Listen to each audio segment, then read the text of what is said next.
बिस्मिल्लाहिर्रहमानिर्रहीम। Dear students, अस्सलाम वालेकुम। स्टूडेंट्स, आज हम इलेक्ट्रोमैग्नेटिक इंडक्शन चैप्टर नंबर 15 का एक बहुत ही इम्पोर्टेंट टॉपिक डिस्कस करने जा रहे हैं। इससे पहले हमने म्यूचुअल इंडक्शन का टॉपिक डिस्कस किया था। आज हम डिस्कस करने जा रहे हैं सेल्फ इंडक्शन। अब देखिए, म्यूचुअल इंडक्शन में क्या था। म्यूचुअल इंडक्शन में हमने दो कॉइल्स को यूज़ किया था कि एक कॉइल के अंदर करंट को चेंज करेंगे और दूसरी कॉइल के अंदर ईएमएफ इंड्यूस होगी। आज हम क्या करेंगे, एक ही कॉइल है, सेल्फ इंडक्शन इसलिए कह रहे हैं कि एक ही कॉइल है और इसी कॉइल के अंदर करंट चेंज होगा और इसी कॉइल के अंदर एक ईएमएफ इंड्यूस हो जाएगी। तो ये हमारे पास जो फिनोमिना है ना स्टूडेंट्स, जिसको हम डिस्कस कर लेते हैं यहाँ पे सेल्फ इंडक्शन में, the phenomena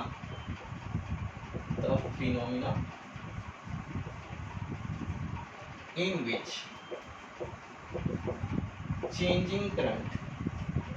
changing current in one coil induces an EMF in itself is called self induction.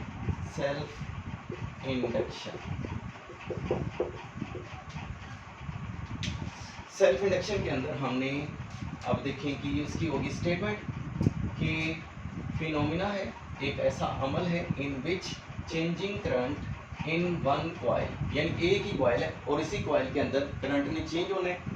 Induces, तो इसी कॉइल के अंदर इंड्यूस हो जाएगी एक EMF in itself is called self induction. तो इसमें हम ये मेंशन करेंगे कि हमारे पास एक कॉइल है, ठीक है, और इस कॉइल के अंदर हमने एक कोर के ऊपर एक वायर को बाउंड कर दिया है और यहाँ पे हमने इसके साथ कॉइल के एक एंड को, यानी वायर के एक एंड को हमने रियोस्टेट के साथ अटैच किया हुआ है। यहाँ बैटरी लगा दी, एक स्विच है हमारे पास। ये सारी चीज़ें हम एक्सप्लेनेशन में लिखेंगे, ठीक है। और ये स्विच है, जब इसको क्लोज कर देंगे तो यहाँ से करंट जो है फ्लो करना शुरू करेगा। यहाँ पे हम करंट को चेंज करने के लिए ये रियोस्टेट लगाई, यानी इसमें हमने करंट को चेंज करना है। तो जब करंट चेंज होगा, अब जब करंट चेंजिंग करंट इस कॉइल में से, यानी सोलेनॉइड की टाइप की एक कॉइल है, तो इसमें से जब करंट चेंज होगा तो इसके अंदर ईएमएफ जनरेट हो जाएगी। अब ये जो ईएमएफ जनरेट हो जाएगी, ये क्या करती है, ये इसके अंदर जो फ्लक्स चेंज होगा उसको अपोज भी करती है, ठीक है। जो कि हम इलेक्ट्रोमैग्नेटिक इंडक्शन यानी फैराडे लॉ के इलेक्ट्रोमैग्नेटिक इंडक्शन के अंदर हम पढ़ चुके हैं कि इसके अंदर ये एक ही कॉइल है और इसी के अंदर हमने ईएमएफ को जनरेट करना है, ठीक है।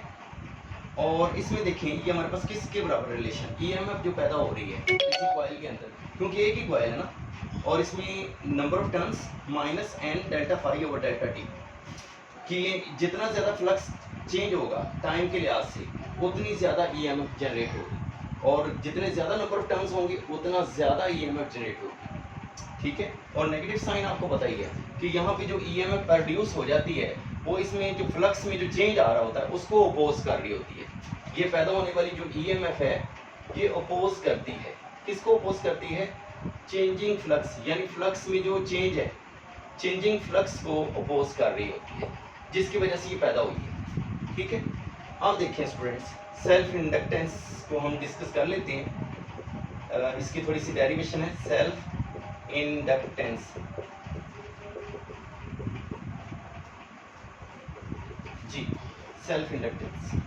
अब देखिए स्टूडेंट्स कि अगर हमारे पास एक यहाँ पे लूप हो, एक लूप का जो हमारे पास फ्लक्स है, ठीक है, और उसका एक ही नंबर ऑफ टर्न्स हो, तो वो किसके प्रोपोर्शनल होगा, वो करंट के प्रोपोर्शनल है, ठीक है। और इसी तरह से जितने ज़्यादा लूप्स बढ़ाते जाएंगे, यानी कि जितना ज़्यादा मतलब कि इसमें करंट बढ़ाते जाएंगे और उसके साथ साथ उतना ही ज़्यादा लूप्स भी बढ़ते जाएंगे, लूप्स का फ्लक्स भी बढ़ता जाएगा, ठीक है। तो इसमें प्रोपोर्शनल का साइन है हमारे पास कि करंट को बढ़ाएं फ्लक्स बढ़ेगा और साथ साथ में नंबर ऑफ टर्न्स भी बढ़ने चाहिए, ठीक है। अगर आप चाहते हैं कि ईएमएफ ज़्यादा इंड्यूस हो तो उसके लिए आपको यहाँ पे जो करंट चेंज कर रहे हैं, आप इसको करंट प्रोड्यूस कर रहे हैं, दे रहे हैं, वो ज़्यादा होगा और उसके साथ साथ फ्लक्स भी ज़्यादा हो जाएगा और नंबर ऑफ टर्न्स भी ज़्यादा होने चाहिए। इसमें अब देखें इसका प्रोपोर्शनल का साइन खत्म करेंगे तो हमारे पास आ जाएगा एल आई। इसमें जो एल है ना सेल्फ इंडक्टेंस को रिप्रेजेंट करता है, एन फाई ओवर आई। तो ये जो हमारे पास इक्वेशन आ चुकी है, ये फेराडे लॉ वाली इक्वेशन है, इसको 1 लिख लिया, इसको हम 2 लिख लेते हैं, और ये वाली हमारे पास जो होगी इसको इक्वेशन नंबर 3 लिख लेते हैं। ठीक है स्टूडेंट्स, अब हम ऐसा करते हैं कि इक्वेशन नंबर 1 को ही थोड़ा सा सॉल्व कर लेते हैं। क्या लिख लेते हैं, फ्रॉम इक्वेशन नंबर 1। इक्वेशन 1 में से अब इसको ऐसे लिखेंगे कि EMF is equal to minus N, इसमें से हम डेल्टा को बाहर निकाल लेते हैं, ठीक है, और माइनस को भी हम ऐसे रख लेते हैं, और इसके बाद बन जाएगा N phi over delta T. इसमें एन फाई की जो वैल्यू हमारे पास ऊपर इक्वेशन नंबर 2 में मौजूद है वो यहाँ पे पुट कर देते हैं, ठीक है, यहाँ पे पुट कर देते हैं, यानी ये जो एन फाई की वैल्यू है ना हमारे पास वो हम यहाँ पे पुट कर देते हैं। तो ये EMF हमारे पास किसके बराबर आ जाएगी, माइनस, ठीक है, डेल्टा एज इट इज, और एन फाई की वैल्यू है हमारे पास है L I over delta T. अब ये रिलेशन हमारे पास क्या बन जाएगा, ये मैं इसे इधर लिख लेता हूँ, minus as it is, delta जो है वो आई के साथ आएगा, एल एज इट इज आ गया, delta I over delta T. अब इसमें ये नेगेटिव साइन के बारे में हम बता चुके हैं कि नेगेटिव साइन क्या है। Negative sign indicates that EMF जो है वो क्या कर रही है, अपोज कर रही है, किसको अपोज कर रही है, चेंजिंग फ्लक्स को अपोज कर रही है। ये EMF चेंजिंग फ्लक्स को अपोज कर रही है, ठीक है। तो अब हमने असल में यहाँ पे मैग्नीट्यूड की तरफ जाना है, डायरेक्शन को इग्नोर कर देंगे, तो ये हमारे पास EMF के लिए फार्मूला क्या बन जाएगा, E is equal to L delta I over delta T. तो इसमें से L की वैल्यू निकाल सकते हैं, ये सेल्फ इंडक्टेंस की वैल्यू हम निकालना चाहते हैं, तो ये डेल्टा आई और डेल्टा टी इधर आके डिवाइड हो जाएगा, EMF over delta I over delta T. तो ये जो हमारे पास सेल्फ इंडक्टेंस है ये क्या है, अब इसकी डेफिनेशन कर लेते हैं। सेल्फ इंडक्टेंस, इसकी डेफिनेशन है कि ये दो चीज़ों के दरमियान में रेशो है, द रेशो ऑफ EMF के दरमियान में रेशो है, एवरेज EMF, ठीक है, the ratio of average EMF in a coil to the time rate of change, time rate of change in itself is called self inductance, self inductance। जी, ये तो हमारे पास इसकी सेल्फ इंडक्टेंस की definition होगी। और आप देखिए इसके यूनिट को डिस्कस कर लेते हैं, इसका यूनिट क्या है सेल्फ इंडक्टेंस का। इसके लिए हमारे पास फार्मूला तो यही है ना, L is equal to EMF over delta I over delta T, ये इसका फार्मूला है, ठीक है। अब इससे यूनिट निकालना चाहते हैं, तो यूनिट इसका भी हेनरी है, हेनरी।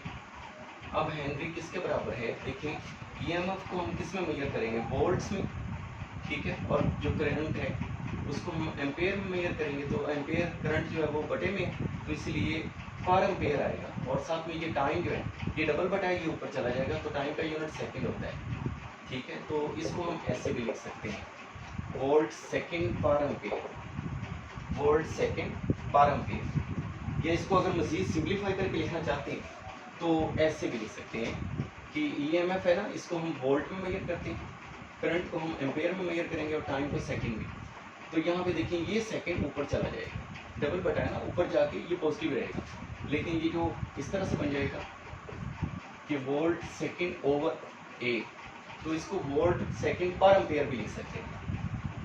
अगर हम इसको डिफाइन करें तो ये क्या होगा, इसकी डेफिनेशन कैसे करेंगे कि सेल्फ इंडक्टेंस 1 हेनरी कब होती है, 1 हेनरी को अगर हम डिफाइन करना चाहते हैं कि 1 हेनरी क्या है, 1 Henry is self inductance, self inductance ये क्या है, सेल्फ इंडक्टेंस है। ये कब सेल्फ इंडक्टेंस 1 हेनरी होगी, जब when 1 ampere current changes in a coil, जब 1 एम्पेयर करंट चेंज हो रहा है 1 एम्पेयर करंट चेंज हो रहा है किसमें, इन अ कॉइल इन 1 सेकेंड।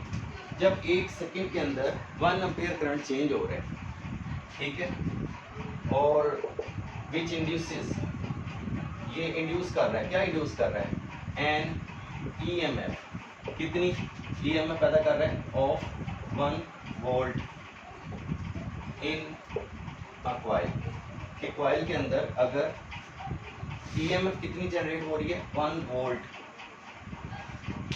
अब देखें कि हमारे पास जो कॉइल है उसमें अगर 1 एम्पेयर करंट चेंज होता है, ठीक है, कितनी देर में, 1 सेकेंड के अंदर, यानी 1 सेकेंड शर्त है, 1 एम्पेयर करंट चेंज हो, ठीक है, और इन 1 सेकेंड, और वो ईएमएफ इंड्यूस कर दे, ईएमएफ कितनी इंड्यूस कर दे, 1 वोल्ट, कि 1 वोल्ट की ईएमएफ इंड्यूस कर दे उसी कॉइल के अंदर, जिस कॉइल के अंदर ये करंट चेंज हो रहा है 1 सेकेंड के अंदर, और उसके अंदर 1 वोल्ट की ईएमएफ पैदा हो जाए, यानी जिस कॉइल के अंदर 1 एम्पेयर करंट चेंज हो रहा है 1 सेकेंड के अंदर, उसी कॉइल के अंदर ईएमएफ जनरेट हो जाए 1 वोल्ट की, तो इस फिनोमिना को, इस अमल को हम कहते हैं mutual inductance, self inductance, sorry, इसको हम क्या कहेंगे, ये हमारे पास उस वक्त जो सेल्फ इंडक्टेंस होगी वो कितनी होगी, 1 हेनरी के बराबर होगी।